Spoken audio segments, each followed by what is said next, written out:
Hey guys, Dr. Joel Miller. Welcome to Freedom Health and Wellness, and welcome to a talk on anxiety here. So we're talking about this secret brain hormone that we're going to get into. And the secret brain hormone is really the underlying, one of the main underlying root issues of anxiety. And we're going to talk about what that hormone is. We're going to talk about what are the things that impact that hormone, and then we're also going to talk about the things that you can do to support that hormone naturally. And so we're going to get into all that stuff. Before we kind of keep going, I want to share two quick points first. Number one, anxiety is most definitely common, but it is absolutely not normal. And so what that means is, even though so many people have it, it's not normal. It's not something that we should just accept as normal and accept as life. Anxiety is something that you can absolutely stop and actually reverse, and really kind of stop it in its tracks. And so that's not a popular opinion, but it's most definitely possible when you can address those root issues. All right, so as we get into this here, let's briefly talk about anxiety for those that are not super familiar with anxiety. And then we'll kind of jump into a lot of the good stuff here. So, anxiety is an intense and excessive fear of feeling of fear, dread, worry, and/or uneasiness. If you've had anxiety, obviously you felt this. You know exactly what this feels like. If you've not had anxiety and you're kind of trying to figure out what's going on, this is kind of the picture that we're painting in regards to anxiety. It's this extreme feeling of just like, if we look at the signs and symptoms, nervousness, restlessness, uneasiness, always worrying. Sometimes you can have like a physical reaction where your body gets cold and sweaty hands and feet. It can impact your sleep and make it difficult to sleep. And then, of course, if it gets bad enough, it can actually lead to panic attacks and seizures.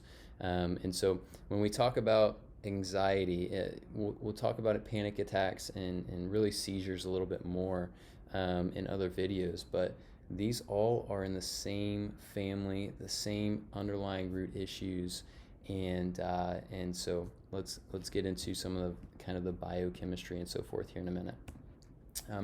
Real quick, common anxiety related diagnoses. We have obviously generalized anxiety disorder, panic disorder, PTSD, OCD. We have a lot of these different diagnoses, but as I talk about so often, it's not about the label. It's about what's going on with the body and how the body's functioning that we want to look at, we want to understand, and that way we can kind of figure out those root underlying issues. So there's three main sources of anxiety, and we're primarily going to talk about the chemical source, but please realize that the chemical source is tied in with everything else. So, the mental emotional anxiety, that's going to be like anxiety from a relationship, from work, from your season of life.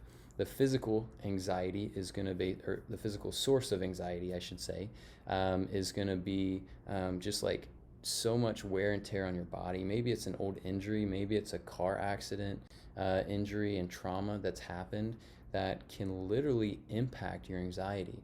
And all of these different things impact the chemical side of anxiety, and that's why we're going to jump into the chemical side and kind of talk about that. So this secret brain hormone, here it is. It's a little hormone called GABA. Now, GABA here stands for gamma aminobutyric acid. That's not super important, but what is important is realizing that this neurotransmitter is what we call a inhibitory neurotransmitter in the brain, which means it helps calm things down.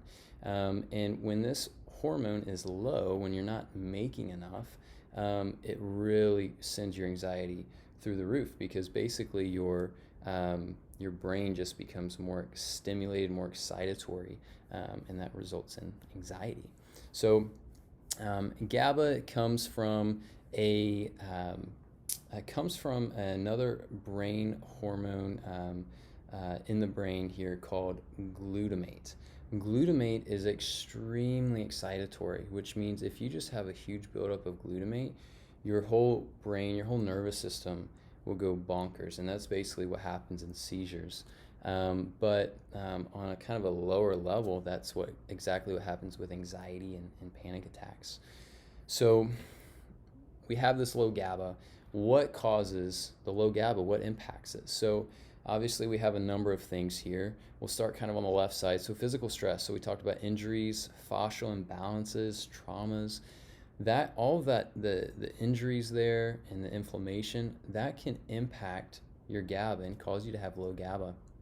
The top part here, we have that mental emotional stress we mentioned.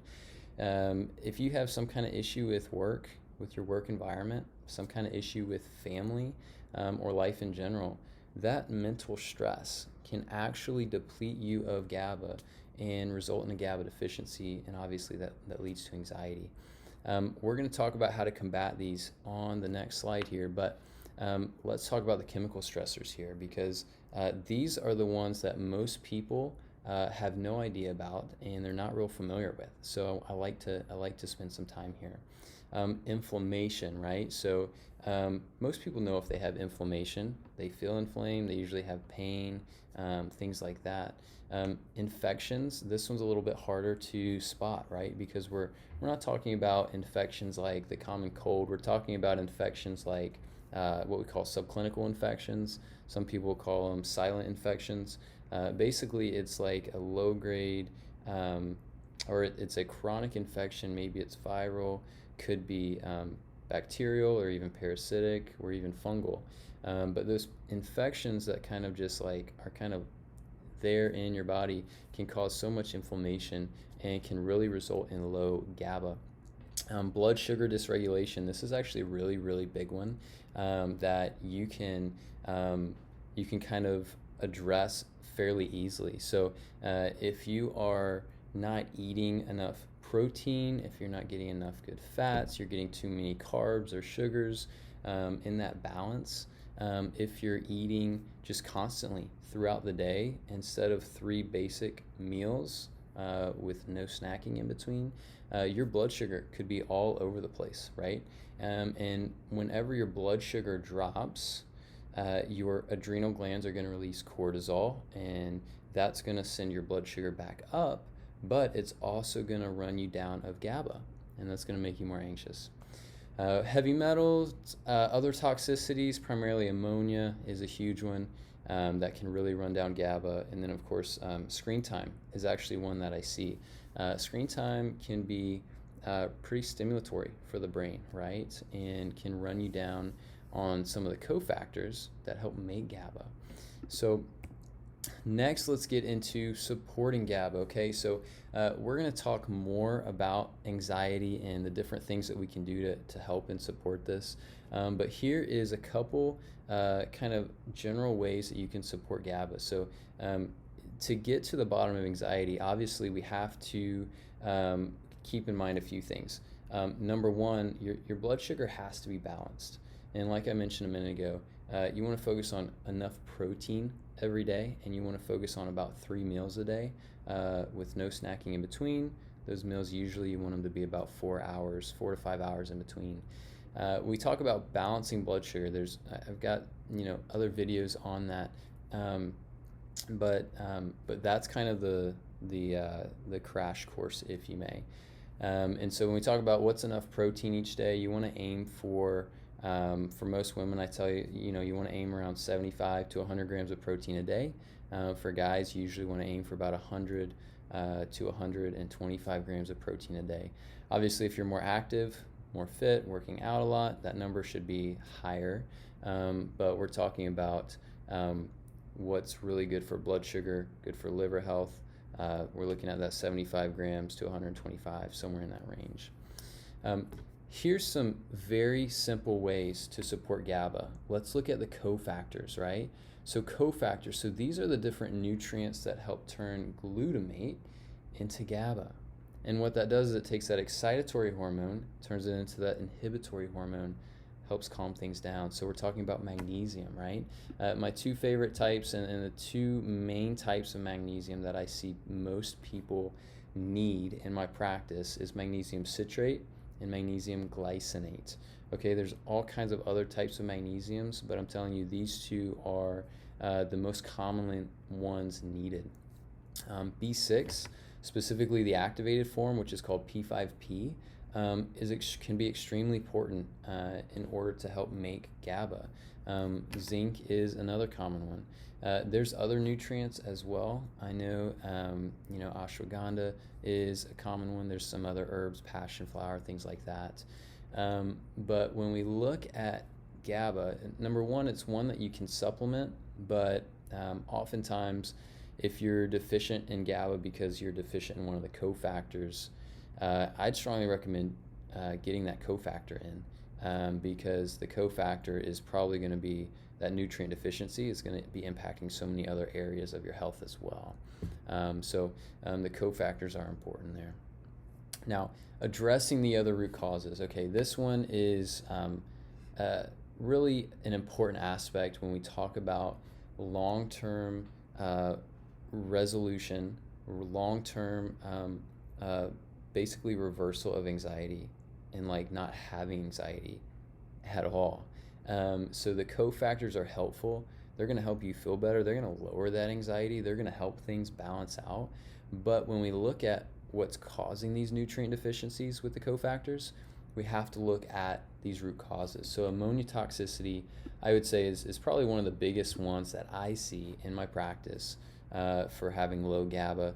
Chronic infections, chronic inflammation, heavy metal toxicities, and then obviously too much screen time or too much blue light. Those are all extremely common things, and yes, it's a little bit easier said than done. I understand that, and so I have some different other videos and so forth digging into those things specifically, but wanted to give you the big picture. So if you can get on top of your blood sugar simply through nutrition, that will help you massively. I'd strongly encourage making those simple changes to support your anxiety. You can also get some different supplements to help with the cofactors.